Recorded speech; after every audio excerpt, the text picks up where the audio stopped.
The next featured reader has been another regular here at the Hot L. We are very proud and honored to say someone who's really been a mainstay, an important member of the Baltimore poetry community. And we met Fernando when he came out and very generously participated. And for those of you who are coming out now the first time, maybe reading a poem, hope you'll come back and stay with us. And maybe we'll have a chance, with any luck, to hear from you on a featured reading in the future. So come share your work, be a part of this community. And very pleased to introduce Fernando Quijano III. Fernando, as some of you may know, is the word pimp.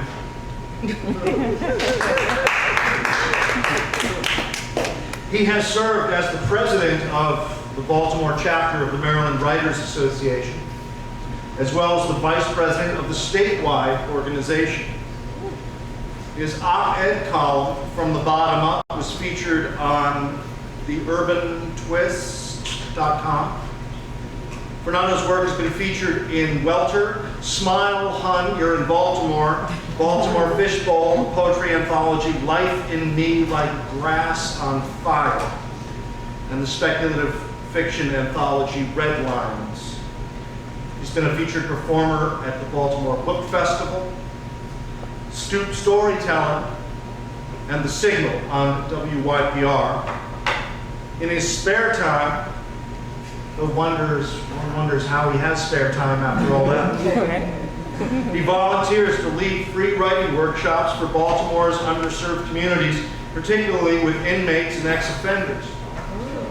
Fernando was awarded the B Grant for his writing by the William G. Baker Jr. Memorial Fund in 2011. Please welcome him now, Fernando Quijano III.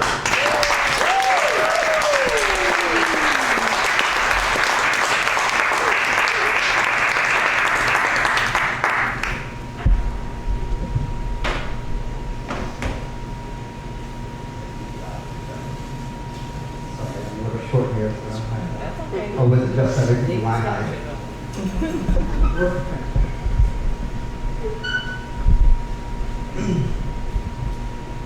I put my fingers to my nose and smelled the sweet scent of jasmine.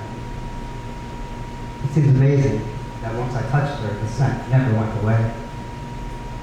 I closed my eyes, fist pressed tight against them, and through the stars I saw her face. It seems amazing that once I touched her, the scent never went away. I look at the tears as they tear down my face, and through the stars, I see her face. It seems amazing that once I touched her, the scent never went away. And through the static of my speakers, I can hear her sweet, sweet jasmine voice, speaking to my soul, saying I love you. It is so amazing that I needed only touch her once. And now I know her scent will never go away.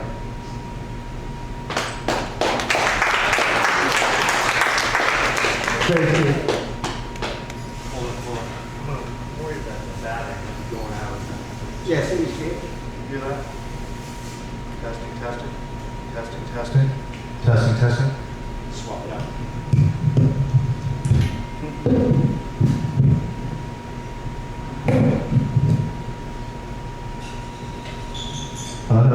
Better? All right, there you go. Oh, you guys are so sweet. Will you marry me? Oh, you think I'm joking? Okay. Well, I know. You don't know me well enough yet. So let me tell you a little bit about myself. Fernando Quijano III, also known as the Word Pimp. Never fear, I pimp only words, not women. So we're good there. That name came about, by the way, when I was in college. I was in college during the University of Baltimore, right down the street. During the rise of the coffee house slam poetry movement, everybody had a fancy little name. And, you know, my thing was I could write a paper for you for about $50 and guarantee you at least a B plus. So, you know, I could pick your words, like back in the day that was MTV pick my words. So anyway, so now that you know me, we're going to get married, right? I've been writing since I was about 8 years old. The very first poem that I wrote was a limerick, 3rd grade. It went something like this. There once was a very small shrimp who ate till he grew like a blimp. Every day he got worse until one day he burst, and that was the end of the shrimp. And I got this kind of reaction, and that's when I decided I was going to be I decided at that very moment that I was going to grow up and be a writer. Of course, that's before I realized there was no money. So I spent, I grew up in Jersey City, New Jersey, Hoboken, Hudson County, I think it's called. And then moved down to Baltimore here when I was 13, but I spent my summers in Puerto Rico. So here's a little poem I wrote about those summers. It's called Villalba. That's the little town that my people were from, up in the mountains, about 20 minutes north of the second biggest city in Puerto Rico called Ponce. Villalba, a shallow little thing, the river behind Abuelita's house, barely deep enough to wade in. Slam our clothes against the rocks, except when the hurricanes came, we would have to gather the chicken and the geese and stow them in the basement, praying that the great brown surge carrying cows and cars with equal ease would not devour our foul away. How far does it go, I asked me and Mom. Don't know, but I hear that upstream the catfish get so big you can wrestle them out of the water. So we set out on a day free of hurricanes to find that place where the river began. How far had we walked before we realized our folly? As the current grew stronger, a lucha libre wrestler shoving us around, knocking us down, refusing us a glance under his golden mask. And the catfish? Just as we believed, we saw one navigating the current more easily than we could, his whiskers as long as it was. I pounced, thinking I could have at least this one pleasure. Rocks in my hand, nothing more. All right, so now that we're getting married, let's do this the traditional way. Let's start with something old. This poem is called Snapshot. It's inspired by a picture I have. If I can figure this out.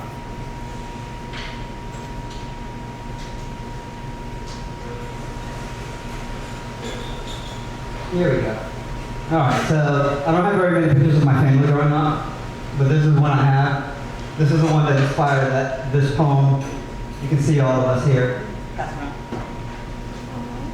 Don't mess it up, David. All right. So it's called Snapshot. Staring at the only photograph I have left. Easter. Your head wrapped neatly in a paisley scarf. Alabaster skin set off by the scarlet of your top. All 5-0 of you dwarfing over the 3 of us. How small we were, and how as big as the world you seemed to us back then. Holding Jojo's fragile little hand. Jojo in his blue denim overall with a strap dangling off his shoulder. And his Buster Brown hairdo free gripping off the length of a chain link fence. Off the chain link. Your other arm held hard against Kiki's heart. Kiki with her baby doll dress and her baby doll smile in her white knee highs. And there I am, the little man, all growing up at 8 or 9 or whatever. Hair as always, waving wildly in the wind, styling my plaid polyester belted lounge lizard jacket and matching bell-bottom bottom, foot propped up, arms spread out like I owned the world, like I knew I did even then. All of us there at the base of Lady Liberty, Manhattan, and its now extinct towers, barely bursting through the fog, celebrating not God, not Jesus, not life nor liberty, nor the pursuit of happiness, but love. The love that we could squeeze out of this fucked up family that we shared and accept it for better or for worse than that. Because how can we forget those days?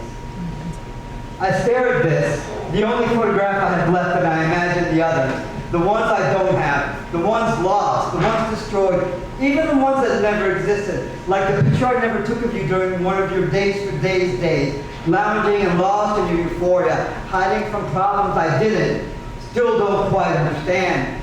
Like the picture I never took of you, bruised, battered, and beaten by whatever flavor of the month, macho sick monster you were sampling. Like the picture I never took of you the day you cashed your first paycheck, leaving the drugs, the drink, the drunks, and the drama packed away neatly with your past. Or like a picture I never took of you bloated, bleeding, and bleached on that hospital bed, your past unpacking itself to prevent your progress, your presence, your life briefed down to vital signs and bad mistakes you had already paid for with interest. Staring, as I tend to do quite often, more often than I care to admit, at the only photograph I have left, and I am left wanting more than these faded, foggy, fucked up fragments that I can't quite feel, these pieces of memory that float around my head, incomplete and inane, that I can't hold or touch or strum like a stringless guitar or cry out. They don't have the power of this picture, this one picture, this one last picture where life was set aside one Easter Sunday just so that we could remember that even the fog could not hide the love captured at the base of Lady Liberty. Ooh. Ooh. So that's something old, something new. Now, I don't really drive. I like to take mass transit. One of the reasons I like to take mass transit is because you get stories. You see people that you wouldn't normally run into. This was inspired by one of those moments.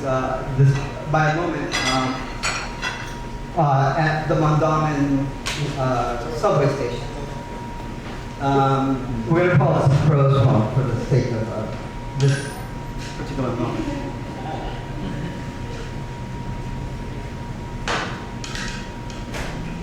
Anybody got a loose one? On the subway platform, waiting for a train at Mondawmin, his tortured voice cuts through the typical murmurs that bleed over the mechanical silence. Loose ones! Looking for loose ones! Anybody got a loose one? The call is just short of desperate. Granted, he's just high enough to not sound desperate yet. One murmur becomes clearly audible. Damn, they out late tonight. There is no they, just one lone addict coming off his fix and looking to feed a different craving. Tobacco. They is a pejorative here. The addict is being relegated to subhuman standards, not worthy of being an individual. Everyone knows what he wants, but no one offers. If you live close enough to Lexington Market, close enough to find yourself there often, you learn the lingo. You wait for a bus on the corner of Howard and Saratoga enough time, you will inevitably be asked if you want to buy a Lucy or have one to sell. You may be confused at first, like I was. And when they finally see someone pop a cigarette, when you finally see someone pop a cigarette out of a pack and exchange it for a few coins, it all becomes clear. Microeconomics, the soft sell of a soul cigarette. Anybody got a loose one? Now he was becoming more desperate. He had already made a lap of the platform, and with no luck, his call had transformed into a chant. An uncomfortable one with such energy, I could sense everyone on the platform recoil, gather tighter, try to shield themselves from the discordance. Loose one! Looking for loose one! Anybody got a loose one?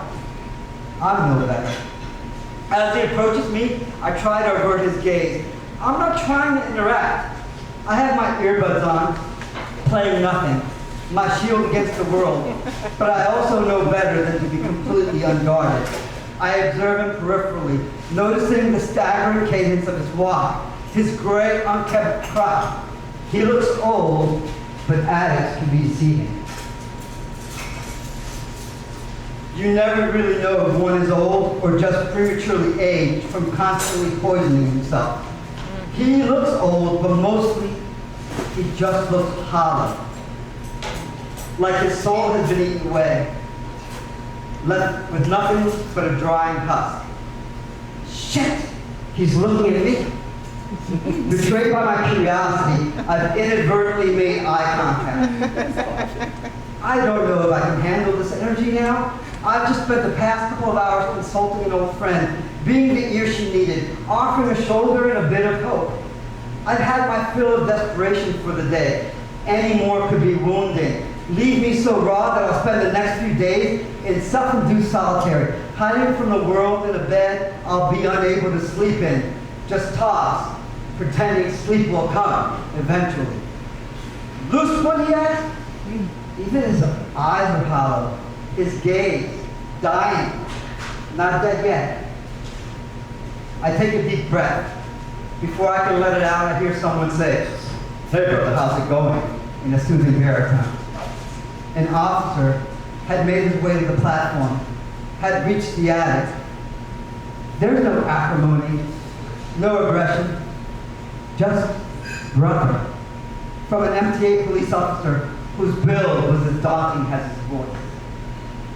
"Hello, officer. I obey the law, officer. I respect the law. I'm just looking for a loose one." "That's fine," the officer said, "but I don't think you're going to find one here. You might have better luck somewhere else." By this point, they were both past me.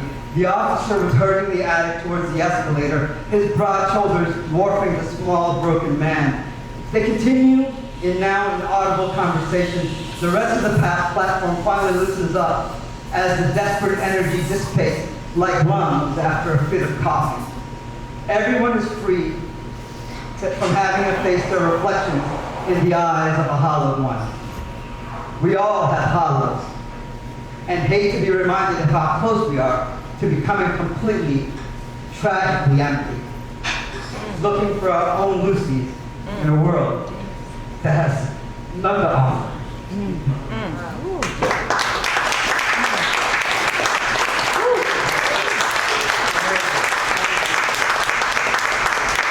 All right, so something old, something new, something borrowed. Okay, so Edgar Allan Poe, my first love as a reader. By the time I wrote that little limerick at the beginning, I read everything Poe had written. So in his honor, since there was something going on a couple weeks ago, birthday, death, whatever. Annabelle Lee, my favorite love poem. That's not new. It was many a year ago in a kingdom by the sea that a maiden there lived whom we may know by the name of Annabelle Lee.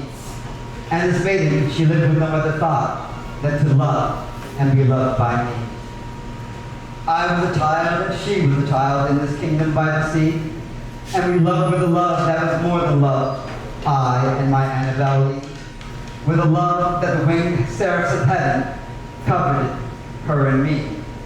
And this was the reason that long ago, in this kingdom by the sea, a wind blew out of a cloud, chilling my beautiful Annabelle Lee, so that her highborn kinsman came and bore her away from me, to shut her up in a sepulchre in this kingdom by the sea. The angels, not half so happy in heaven, went envying her and me. Yes, that was the reason, as all men know, in this kingdom by the sea, that the wind came out and the cloud by night, chilling and killing my Annabelle Lee. But our love was stronger by far than the love of those that older than we, of those who were older than we, of many far wiser than we, and neither the angels in heaven above, nor the demons down under the sea, can even dissever my soul from the soul of the beautiful Annabelle Lee. For the moon never beams without bringing me dreams of the beautiful Annabelle Lee, and the stars never rise, but I feel her bright eyes of the beautiful Annabelle Lee. And so all through the night tide, I lay down by the side of my darling, my life and my bride, in her sepulchre by the sea, in her tomb by the sounding sea. Something blue, something old, something new, something borrowed, something blue. Now, blue, for those who understand the term, is tough to do. So I don't really write blues, but I write things that have blue notes. This poem is called My Night. It's inspired by the myth of Newt and Geb. For those that aren't down with your Egyptian mythology, Newt was a representation of the night sky, and Geb was a representation of the earth. In the early days, Newt and Geb were so in love with each other that they wouldn't separate. So it was night all the time. They were always in a lustful embrace until they had to be separated to give room to life. My night. How can I stay away when you wrap so tightly about me, sealing, enveloping, protecting me from everything, leaving room for nothing but the feel of you wrapped tight about me like wet rice paper? What else can I do since your sky, heaven full of stars, but grind inside you until my mountains are raw and my rivers boil beneath your pressure, your pleasure, your gravity? So what if there is room for nothing but us, no space for other gods to roam between us, to breathe? The feel of your breath is all I need. Let them separate us as they must, make room for creation, for life, for other than our bond. Could we expect them to continue? Existence smothered between us? It matters not, my muse. They can keep us apart, divided only for so long before white night once again wraps us up around me. When the sun hides, you fall, and I rise to meet you. Perhaps the time will come when the sun abandons his task, and we can again join in perpetuity, when you and I and nothing else will reign supreme. Our love, eternal lust, chaos.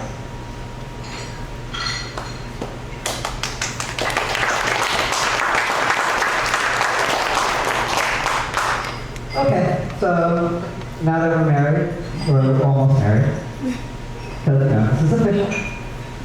It's time to do a little ritual. This poem is called A Clock of the Moon. It might be a little whimsical, but I think in certain times, especially times like these, whimsy is good. It helps beat back all of the bullshit that's happening around us.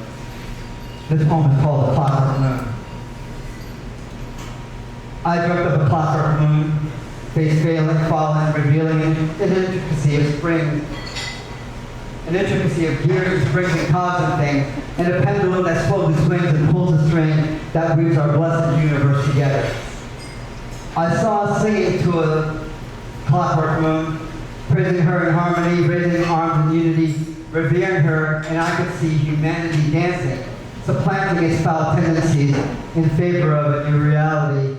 And it was finally apparent that the string being pulled by the pendulum that swing connected everything, like you and me.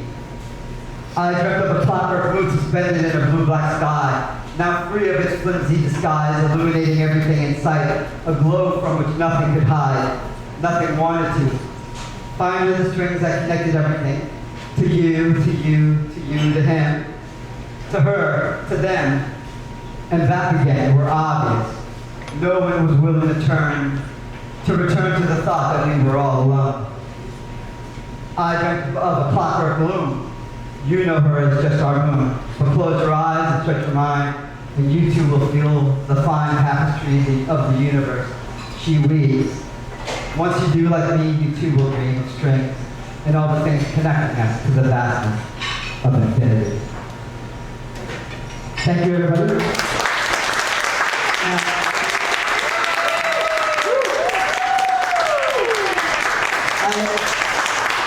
I have nothing to say, but I do have something that you did. You guys come see me